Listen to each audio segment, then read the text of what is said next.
Assalamualaikum warahmatullahi wabarakatuh. Halo semuanya, kami dari kelompok 1 yang beranggotakan saya sendiri, Sofana Arisda Burhan, dengan NIM 202212109 dan teman saya Yusefin Cantika Florencia dengan NIM 202212006 akan mempresentasikan mengenai business to customer atau biasa disebut dengan B2C. Business to customer merupakan suatu proses bisnis di mana penjual berhadapan langsung dengan pembelinya. Maksudnya yaitu penjual menjual produk atau layanan langsung kepada konsumen akhir tanpa perantara lain. Contohnya itu seperti belanja di aplikasi online. Model B2C bersifat terbuka untuk umum, artinya siapa saja dapat mengakses produk atau layanan yang ditawarkan tanpa batasan tertentu.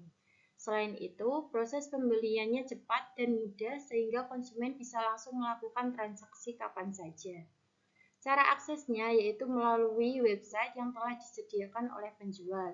Proses transaksinya yaitu konsumen memesan via website, lalu masuk ke shopping cart, pembayaran via transfer atau kartu kredit, lalu perusahaan akan mengirim produknya ke konsumen.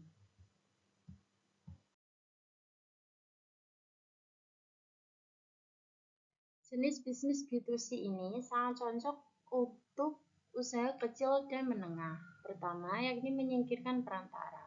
Maksudnya adalah penjual langsung berinteraksi dengan konsumen sehingga keuntungan tidak berkurang untuk membayar pihak ketiga. Contohnya seperti seorang pengrajin tas kecil menjual produknya langsung lewat toko online.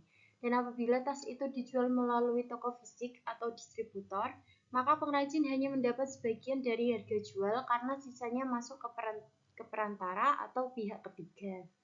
Yang kedua, yaitu hemat biaya dan memberi kemudahan.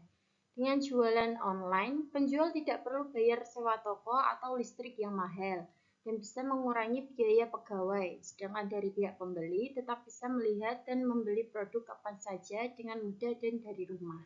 Yang ketiga, keuntungan cepat dan biaya tidak meningkat. Karena penjualan dilakukan langsung lewat online, uang hasil penjualan masuk lebih cepat dan penjual tidak perlu mengeluarkan biaya tambahan yang besar. Dan yang terakhir yaitu modal kerja rendah dan harga terjangkau. Maksudnya yaitu usaha kecil tidak memerlukan modal besar untuk menyimpan barang atau mengadakan toko. Cukup dengan menjual barang di website atau marketplace. Karena biayanya lebih murah dan tidak ada perantara, produk dapat dijual lebih murah sehingga lebih banyak orang tertarik untuk membeli. Gambar ini menggambarkan tahapan siklus hidup data dalam proses analisis bisnis, yang dimulai dari sumber data hingga solusi bisnis yang dihasilkan. Siklus ini terdiri dari beberapa tahapan. Di data source and database, tahapan pertama adalah pengumpulan data dari berbagai sumber, baik internal seperti data perusahaan, eksternal seperti data pasar atau kompetitor maupun data personal. Semua data dari berbagai sumber ini akan diintegrasikan dan disimpan dalam sistem yang disebut data warehouse. Metadata juga dikumpulkan untuk mendeskripsikan data tersebut. Di data storage, data warehouse bertindak sebagai tempat penyimpanan utama. Dari data warehouse, data dapat dipilah menjadi bagian-bagian yang lebih spesifik, yang disebut dengan data mart, untuk kebutuhan analisis yang lebih terfokus. Kemudian di data analisis. Pada tahap ini, data yang telah diolah dalam data mart akan dianalisis menggunakan berbagai metode seperti OLAP atau Online Analytical Processing, query, ACE atau Executive Information System, DSS atau Decision Support System, dan data mining. Analisis ini bertujuan menemukan informasi yang berguna untuk mendukung pengambilan keputusan. Kemudian di result, hasil dari analisis data kemudian divisualisasikan agar mudah dipahami. Informasi yang dihasilkan juga digunakan sebagai decision support atau pendukung keputusan, serta untuk knowledge management atau pengelolaan pengetahuan di organisasi. Dan terakhir, solution. Informasi dan keputusan yang telah dihasilkan diaplikasikan pada berbagai solusi bisnis seperti SCM atau supply chain management CRM atau Customer Relationship Management, dan EC atau e-commerce, strategi, dan solusi lainnya. Selanjutnya yakni karakteristik bisnis to customer. Pertama, ada informasi disebarluaskan ke publik atau umum. Maksudnya adalah perusahaan menyediakan informasi lengkap tentang produk atau jasa mereka secara terbuka dan informasi ini dapat diakses oleh siapa saja di masyarakat tanpa batasan. Informasi ini mencakup deskripsi produk, harga, spesifikasi, ulasan konsumen, serta media seperti foto dan video. Kedua, layanan bersifat umum dan berbasis web. Maksudnya adalah layanan ini dirancang agar bisa diakses dan dipakai oleh semua orang tanpa pembatasan khusus, serta dapat dengan leluasa mengakses dan menggunakan layanan hanya dengan koneksi internet dan browser. Contohnya adalah toko online, platform streaming, dan lain-lain. Yang ketiga, layanan berdasarkan permintaan konsumen. Pelayanan ini dimulai dari inisiatif konsumen sendiri, artinya konsumen yang mencari dan meminta produk atau layanan yang diinginkan. Setelah konsumen melakukan permintaan tersebut, penjual harus siap merespon dengan memenuhi kebutuhan atau keinginan konsumen secara tepat waktu dan sesuai harapan. Yang keempat, klien pengguna sistem, server pemproses utama bisnis. Di karakteristik ini, sistem diasumsikan terdiri dari dua bagian utama, klien dan server. Klien sebagai pihak konsumen menggunakan perangkat minimal seperti browser berbasis web, sedangkan semua proses pengolahan data dan bisnis dilakukan di sisi server yang terpusat. Dengan cara ini, konsumen hanya mengirim permintaan dan menerima hasilnya melalui web tanpa perlu aplikasi berat atau memproses data sendiri, karena sudah dilakukan oleh server. Yang kelima adalah transaksi sederhana dan tidak sering terjadi, sehingga mudah dikelola dan tidak memerlukan proses yang rumit. Dan yang terakhir, nilai relatif kecil, maksudnya adalah risiko yang mungkin terjadi relatif rendah, karena pembeliannya rendah atau relatif kecil dan mudah dikelola atau diatur. Strategi business to customer pada e-commerce memiliki beberapa aspek penting. Pertama, sebagian besar produk dan jasa kini tersedia untuk pengiriman digital. Banyak produk dan layanan sekarang bisa dikirim atau diakses secara online tanpa perlu bentuk fisik, contohnya musik, video, e-book, dan lain-lain. Kedua, konsumen mengatasi keengganan berbelanja melalui web. Maksudnya yaitu, pada awalnya beberapa konsumen merasa ragu dan takut saat berbelanja online. Misalnya takut salah beli atau takut jika barangnya tidak sampai, seperti itu. Namun, seiring berjalannya waktu, konsumen menjadi lebih percaya dan nyaman melakukan transaksi melalui internet. Yang ketiga, komunikasi cepat mempermudah pengiriman produk digital. Dengan adanya teknologi komunikasi yang cepat, konsumen bisa langsung mendapatkan produk setelah melakukan transaksi. Dan yang terakhir, ketakutan terhadap pencurian informasi digantikan oleh kepercayaan akan keamanan data. Dulu, banyak konsumen merasa takut untuk bertransaksi online karena khawatir data pribadi dan informasi pembayaran mereka dicuri. Kini, dengan adanya sistem keamanan yang lebih canggih, konsumen merasa yakin bahwa informasi mereka akan aman sehingga nyaman melakukan transaksi online. Pada tahap perkembangan ini, perusahaan belum aktif dalam pasar business to customer. Website yang dimiliki hanya berfungsi sebagai media publikasi, yang tujuannya agar pengunjung mengetahui informasi produk dan datang ke toko fisik. Website ini juga tidak interaktif dan belum bisa digunakan untuk transaksi online. Terdapat juga hambatan, karena saat itu infrastruktur internet masih terbatas dan transaksi online belum didukung dengan baik. Akibatnya, banyak usaha yang mencoba memasuki pasar digital gagal karena konsumen tidak bisa membeli secara daring dan pengalaman berbelanja masih terbatas. Perkembangan bisnis to customer dimulai sejak tahun 1984, di mana diciptakan sistem transaksi perbankan secara online oleh AT&T, namun sistem tersebut gagal. Dan pada tahun 2000 diluncurkan situs belanja online, yaitu Amazon.com yang menandai awal perdagangan elektronik modern. Sepanjang tahun 2001, sekitar 75 juta pengguna internet mulai melakukan transaksi online, yang menunjukkan bahwa masyarakat mulai percaya dan memanfaatkan layanan digital. Hingga saat ini, pasar bisnis to customer terus berkembang pesat seiring kemajuan teknologi. Yang diperkirakan laris di pasar bisnis to customer memiliki beberapa karakteristik khusus. Yang pertama, merek terkenal. Merek terkenal cenderung lebih dipercaya oleh konsumen. Maka dari itu, lebih mudah menarik pembeli. Yang kedua, barang-barang terdigitalisasi seperti e-book atau software. Barang-barang yang terdigitalisasi memiliki kemudahan distribusi karena bisa langsung untuk diunduh, sehingga dapat meningkatkan volume penjualan. Yang ketiga, harga terjangkau.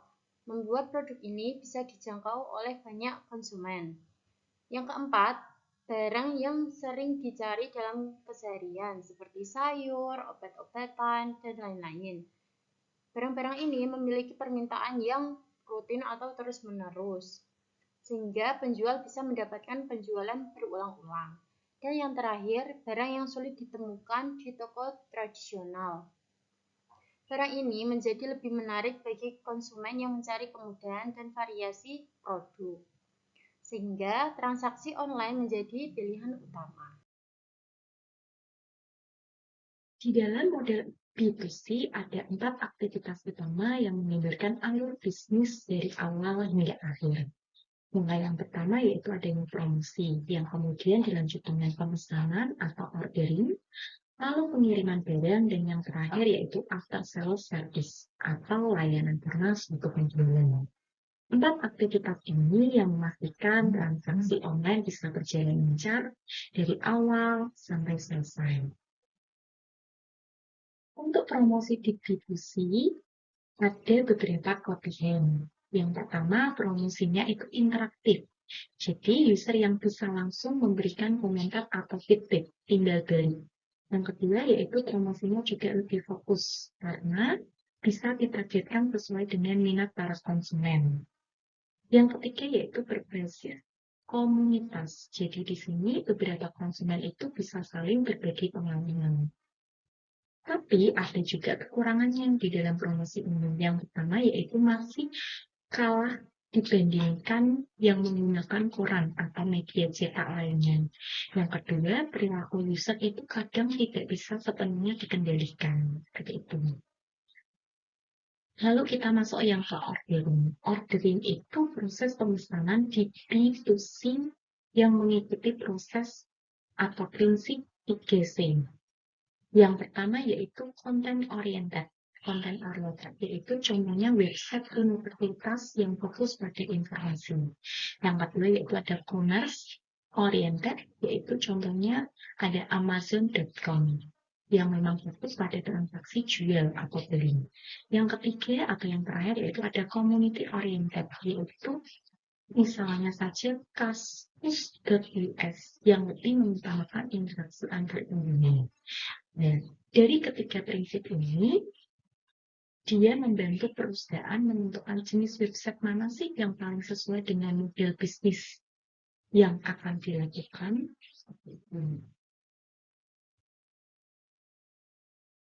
Untuk yang ketiga yaitu adanya delivery. Delivery di sini pengirimannya terbagi menjadi dua, yaitu pertama pengiriman lewat digital seperti e-book, software, atau musik yang langsung dikirim melalui internet. Dan yang kedua yaitu pengiriman secara fisik, yaitu barang-barang seperti pakaian, makanan, ataupun gadget yang dikirim melalui jasa ekspedisi. Yang keempat atau yang terakhir yaitu after sales service atau layanan penjualan purna. Jadi setelah konsumen itu membeli, perusahaan itu tetap harus menyediakan layanan purna jual. Ini bisa dilakukan lewat email, website, atau sistem CRM yang membantu perusahaan untuk memahami kebutuhan pelanggan. Nah, berdasarkan survei yang dilakukan, itu pelanggan itu lebih suka layanan melalui telepon karena dianggap lebih jelas dan cepat. Itu persentasenya sekitar 90%.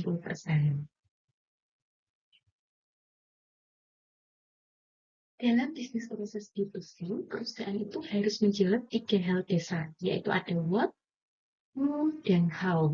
What itu terkait apa produk atau jasa yang ditawarkan. Who itu siapa yang target konsumennya ke depan, dan how bagaimana cara perusahaan menjual dan memproses suatu transaksi.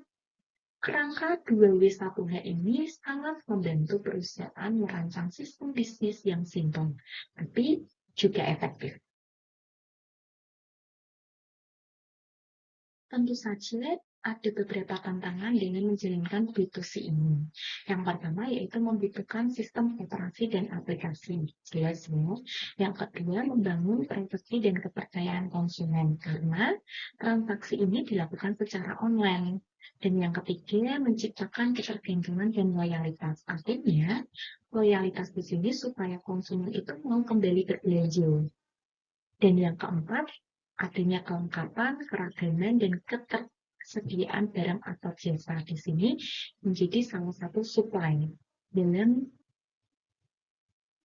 menjalankan bisnis B2C ini. Di dalam B2C ini, konsumen itu bisa melakukan berbagai banyak hal secara online karena ada beberapa pelayanan yang telah disediakan. Yang pertama yaitu menginformasikan lokasi penjualan dan pelayanan. Bagaimana sih lokasi penjualannya itu gimana? Pelayanannya seperti apa? Yang kedua, melakukan transaksi penjualan barang. Yang ketiga, melakukan transaksi pembayaran barang. Yang keempat, melakukan transaksi pengiriman barangnya itu seperti apa. Yang kelima, memuat contoh produk yang dijual besertanya itu seperti apa. Yang keenam, membuat berita-berita baru tentang produk itu seperti apa. Dan yang terakhir yaitu memberikan servis atau pelayanan secara lengkap. Nah, di dalam produk B2C ini ada 2 jenis besar. Yang pertama, produk digital, misalnya lagu, film, software, dan layanan digital lainnya. Yang kedua, yaitu ada produk secara fisik atau yang dipasarkan lewat internet, tapi tetap dikirim menggunakan ekspedisi. Pembelian jasa pengiriman inilah yang membuat e-commerce itu sangat berkembang secara cepat. Nah, di dalam model B2C ini terbagi menjadi 4 klasifikasi. Yang pertama yaitu outpatient store, seperti eBay, di mana pembeli bisa menentukan penawaran. Yang kedua yaitu online store, yaitu misalnya toko online pada umumnya. Dan yang ketiga itu online service, seperti jasa yang ditawarkan lewat website-website. Dan yang terakhir itu ada outlet service, di mana seperti langganan hiburan atau layanan digital lainnya. Nah, adapun keuntungan bisnis B2C ini. Keuntungannya ada 2, bisa dilihat dari perusahaan, tapi juga bisa dilihat dari customer. Kalau dari perusahaan itu yang pertama dapat mempromosikan produk mereka secara luas, jadi jangkauannya itu lebih luas. Yang kedua dapat melayani transaksinya selama 24 jam, karena kan lewat online ya, atau daring, juga tidak terganggu pada hari libur. Yang ketiga, dapat langsung berinteraksi dengan customer tanpa perantaran. Yang terakhir, itu dapat meminimalkan cost yang dikeluarkan. Jadi harganya itu bisa diminimalkan. Itu kalau dari perusahaan. Sedangkan kalau dari customer, yang pertama itu dapat melakukan pembelanjaan dengan mudah. Karena lewat online tinggal asal klik. Yang kedua itu punya banyak pilihan dan waktu untuk menentukan yang disukai itu apa. Jadi sesuai dengan minat konsumen. Nah, akan tetapi tetap ada kelemahannya ya. Yang pertama itu produk yang dipesan tidak dapat kita lihat secara langsung. Dan kita tidak bisa teliti apakah bagus atau tidak, sesuai gambar atau enggak. Yang kedua, produk yang kita lihat di website itu terkadang tidak sesuai seperti aslinya, seperti yang saya katakan tadi. Misalnya di gambarnya bagus, warnanya bagus, bentuknya bagus, tapi pada saat datang itu barang tidak sesuai, seperti itu. Nah, jadi cukup sekian presentasi dari kelompok 1. Semoga apa yang kami presentasikan ini dapat bermanfaat, dapat menambah pengetahuan tentang bisnis B2C itu seperti apa. Jika ada salah kata, kami kelompok 1 mohon maaf. sebesar-besarnya. Terima kasih.